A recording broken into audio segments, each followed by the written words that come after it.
Nous sommes aujourd'hui sur la rue Walkley et il y a un locataire qui m'a contacté et qui me dit que ça va vraiment pas bien et ça depuis avant les fêtes.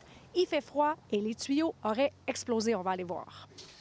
Voici l'état de mon logement. Je ne peux même pas habiter ici chez moi. Il vient d'installer un nouveau chauffage, mais qui ne fonctionne toujours pas. Et après, il dit c'est à moi de tout nettoyer ça et tout. J'étais juste en train d'écouter quelque chose à la TV et là, j'entends psst et une explosion et, voici, et ça a explosé totalement. Preuve à l'appui, comme on le voit sur ses photos et sur ses vidéos, il a fait 2 degrés, parfois jusqu'à -1.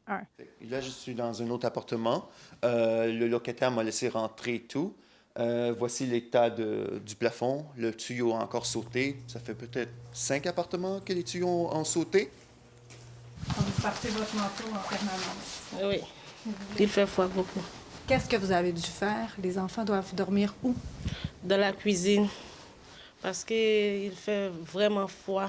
Alex paie son loyer 880 $, mais depuis 4 jours, il dort dans un gym qui appartient à son ami. Il a confronté son propriétaire sur l'état des lieux et a filmé l'échange. Je veux juste qu'on répare tout le bâtiment. Ça nous Le affecte. bâtiment est à vous, tu as juste besoin de réparer ton appartement. C'est ça que tu veux. L'immeuble, ça vaut 12 millions de dollars. Tu as 12 millions de dollars pour acheter un immeuble? Non. Ben, c'est ça. Tu me fous la paix, man. J'ouvre la porte quand je veux. Quand je veux, sans autorisation. Non, il me dit que je suis un menteur et un gars malhonnête, que j'essaie de prendre des preuves pour la cour pour gagner de l'argent et tout. Mon but, c'est vraiment de me battre pour mes droits. C'est aussi le cas dans l'immeuble d'à côté. D'ailleurs, nous sommes venus ici l'été dernier et il y avait de graves problèmes de souris dans cet appartement.